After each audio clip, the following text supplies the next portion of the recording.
Seorang muslim akan selalu merasa tenang menjalani kehidupan dunia ini. Salah satu sebab utamanya karena dia yakin ada kehidupan hari kemudian. Kehidupan dunia ini sebentar. Semua kita lihat depan mata kita, sekuat apapun fisik seorang manusia, kita nggak bicara lagi makhluk Allah yang lain, manusia saja. Orang yang terdekat di antara anda pribadi, kerabat-kerabat kita, teman-teman dekat, orang-orang tua kita, mereka meninggal dunia. Sekuat apapun, sehebat apapun dia, ya, prestasi dunianya, profesor kah, doktor kah, dia seorang bisnismen yang terkaya di dunia kah, orang yang paling gagah atau cantik kah, orang yang paling dihormatin kah, kepala suku kah, presiden kah, siapa saja, atau orang susah, semua akan meninggal. Kehidupan dunia sebentar akan dilaluin. Orang mukmin yakin bahwasanya ada kehidupan yang abadi di sana. Sehingga perhatikan bedanya, kalau orang mukmin tahu ada hari kemudian, akan membuat dia musibah apapun yang datang padanya, dia akan bilang, oh ini kehidupan dunia, toh juga saya akan dapat pahala sabarnya di akhirat, toh nanti akan membersihkan dosa saya dengan musibah ini. Mudah nggak dia lalui musibahnya? Akan mudah. Hanya karena masalahnya satu, dia yakin ada hari kemudian. Dia kalau ditipu oleh orang, ada orang berbuat zalim kepada dia, dia sangat tahu kalau dia beriman ada hari kemudian, ada hisab di sana. Tidak ada orang yang berbuat zalim kepada diri kita, Bapak Ibu sekalian, kecuali kita akan mengambil hak kita demi Allah di mahkamahnya Allah hari kiamat. Tidak ada, sekecil apapun.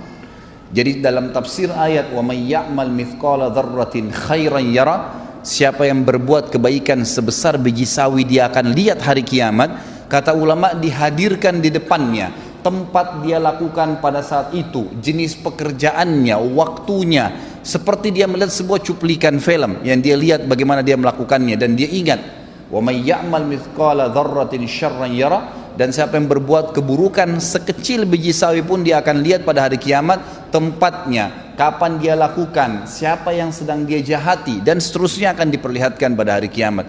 Tidak ada sesuatu yang hilang. Bukankah hadis Nabi SAW yang masyhur riwayat Bukhari, bahwasanya apakah kalian tahu siapa orang yang bangkrut? Hadis ini sudah sering masyhur di kalangan para dai-dai kita. Maka para sahabat mengatakan, ya Rasulullah, orang yang bisnis bangkrut, hilang dirham dan dinarnya. Kata Nabi SAW, bukan, itu kecil kalau cuma dirham dan dinarnya yang habis, rupiahnya habis, tokonya bangkrut, itu kecil, tidak ada masalah sebenarnya. Tapi orang yang bangkrut yang sebenarnya adalah orang yang datang hari kiamat membawa pahala sholat lengkap, pahala puasa lengkap, pahala haji, pahala sedekah, banyak sekali. Tapi dari sisi lain pernah mencaci maki orang yang ini, pernah memukul orang yang itu, pernah mengambil haknya orang yang ini, dan tidak minta maaf, tidak mengembalikan hak-hak itu di dunia. Maka mereka akan datang pada hari kiamat di mahkamahnya Allah menuntut, ya Allah, orang ini zalimi saya, ya Allah, orang ini pernah pukul saya, pernah gibah saya, pernah fitnah saya, pernah mengambil sepotong tanah saya, pernah dan seterusnya. Lalu diambillah dari pahala dia, dibagi-bagikan kepada orang-orang yang sedang menuntut. Kalaupun sudah habis pahalanya dan masih banyak yang datang menuntut, kata Nabi SAW, diambil dosa-dosanya orang yang menuntut, ditimpakan kepada dia. Maka jadilah dia orang yang bangkrut sebenarnya. Pahalanya semua habis, ditambah lagi ditimpakan kepadanya dosa-dosanya orang yang akan menyebabkan dia menanggung hukumannya, gitu kan. Maka dia dilemparkan, kata Nabi SAW, ke dalam api neraka lebih jauh daripada jarak timur dan barat.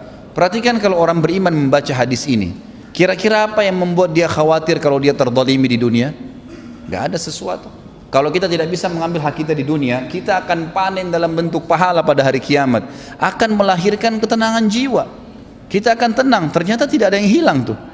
Sendal kita yang pernah diambil, HP kita yang pernah dicuri, kunci mobil kita yang pernah hilang, mobilnya pernah hilang, pernah dibuat apa sajalah kezaliman orang lakukan. Tidak ada yang akan selamat pada hari kiamat. Allah Subhanahu wa taala akan datang dan menghakimi semua hambanya. Sampai kata Nabi SAW di dalam hadis yang sahih, kalian akan berbicara dengan Tuhan kalian tanpa ada penterjemah di antara kalian pada hari kiamat, dan Allah akan menghakimi semua hamba-hambanya pada hari itu. Semuanya, tidak terkecuali, tidak ada yang bisa lolos pada saat itu. Beriman pada hari kiamat, hari kemudian memberikan ketenangan jiwa. Seorang muslim tahu, orang mukmin tahu, pada saat dia lahir, saya nggak bicara kalau anda sehat kemudian tiba-tiba anda stroke, itu ringan. Bagaimana dengan orang yang baru lahir tiba-tiba sudah cacat? udah buta matanya, udah nggak bisa jalan. Apa kira-kira yang bisa menghibur dia coba? Kalau Anda sebutkan apa yang saya sebutkan sekarang tentang masalah, tanamkan dalam hatinya adanya hari kiamat dan semua cacat fisik di dunia ini tidak akan dibawa di akhirat. Tidak akan dibawa di akhirat. Karena fisik yang kita pakai sekarang hanya sebatas di dunia. Hanya sebatas di dunia. Hadis Nabi SAW riwayat Bukhari yang berbunyi, kata Nabi SAW, jasad kalian akan dimakan oleh tanah. Ya, kecuali tulang ekor kalian yang darinya Allah akan membangkitkan kalian pada hari kiamat. Ya, akan dibangkitkan. Allah akan turunkan hujan yang akan menetesi setiap tulang ekor tersebut dan akhirnya kalian tumbuh seperti tumbuhnya tanaman dan Allah membuatkan fisik yang baru. Fisik yang baru. Apa kata Nabi SAW? Semua laki-laki Allah akan berikan fisik seperti ayahnya Adam, 60 siku ke langit. Jadi fisik yang kita pakai sekarang ini cuma sebentar di dunia. Mau cacat, mau sempurna, mau gagah, mau cantik, itu sebentar duniawi. Di akhirat kita akan punya fisik baru. Posternya semua laki-laki seperti Nabi Adam, 60 siku ke langit artinya 27,5 meter. Dan semua perempuan 40 siku ke langit artinya 17,5 meter. Semua sama. Yang kafir dan beriman akan sama fisiknya. Akan diberikan fisik yang baru oleh Allah Subhanahu wa ta'ala. Kira-kira terhibur nggak orang yang bangun lahir dalam keadaan stroke atau lahir dalam keadaan cacat kalau kita mengatakan ini cuma di dunia, atau dia mengatakan oh ini cuma di dunia saya laluin, pada saat saya meninggal setiap detik bisa datang malaikat maut, maka saya akan meninggalkan jasad ini dan saya akan mendapatkan jasad yang baru. Nggak ada masalah bagi dia. Beriman kepada hari kiamat itu akan mendatangkan ketenangan jiwa bagi seseorang. Juga dari sisi yang lain, dia tidak akan bergantung dengan dunia. Dia akan meninggalkan dunia ini, dia jadikan dunia ini di belakangnya. Ulama sudah sepakat mengatakan, siapa yang mendahulukan akhirat dalam kehidupannya, maka dunianya akan ikut. Dan siapa yang mendahulukan dunianya, maka akhiratnya akan luput. Hilang akhirat itu, tidak bisa. Coba Anda fokus ke masalah akhirat, azan, sholat. Waktunya puasa, puasa. Waktunya baca Al-Quran, baca Al-Quran. Berzikir, berzikir. Pokoknya ibadah. Waktunya sedekah, ya bersedekah. Semuanya dahulukan masalah akhirat. Maka dunia kita akan datang dengan sendirinya. Dimudahkan oleh Allah Subhanahu wa ta'ala. Dimudahkan dengan sangat mudah. Allah Subhanahu wa ta'ala datangkan dari belakang dia. Tapi orang subhanallah yang kejar dunia, sibuk dengan meetingnya, lupa dengan sholatnya dilewatkan. Ya subhanallah, bisa dia dahulukan meeting dengan partner bisnisnya daripada bertemu dengan Allah Subhanahu wa ta'ala, yang kalau dia bahasakan bahasa kantor sama saja dia sedang absen dengan Allah. Sebenarnya pada saat itu pencipta langit dan bumi yang memberikan kepada dia ruh, yang ciptakan jasadnya, yang mengizinkan hidungnya bisa menarik oksigen sehingga dia bisa hidup, ditinggalkan hanya dengan urusan dunia? Nggak mungkin. Tapi orang kalau yakin dengan hari kiamat, dia tahu ada Allah SWT akan menghisab pada saat itu, dia akan lebih mendahulukan masalah akhiratnya. Dunia akan jadi kecil bagi dia. Seorang mukmin pada saat punya rumah besar terus tiba-tiba jadi rumah kecil, nggak masalah buat dia. Nggak masalah buat dia, nggak ada masalah karena semua yang dia tahu dunia sebentar, gitu kan? Sisi yang lain lagi, orang yang beriman kepada hari kiamat ini akan termotivasi jemaah sekalian untuk melakukan amal-amal saleh, sibuk dengan amal saleh. Nggak ada waktu bagi dia untuk berbuat dosa.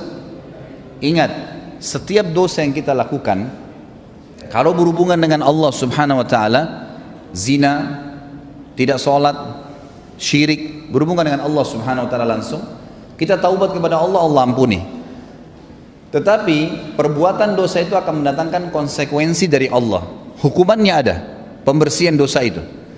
Kalau orang mukmin tahu ini, Anda sebagai orang yang beriman tahu bahwasanya setiap dosa yang saya lakukan akan ada konsekuensi hukumnya, Anda tidak akan melakukannya. Banyak orang berani, kalau dalam bahasa ulama itu tajarra Allah, dia berani sekali pada Allah karena dia belum tahu kalau dia melakukan satu perbuatan dosa akan datang konsekuensi hukum dari Allah, nggak bisa dia selamat.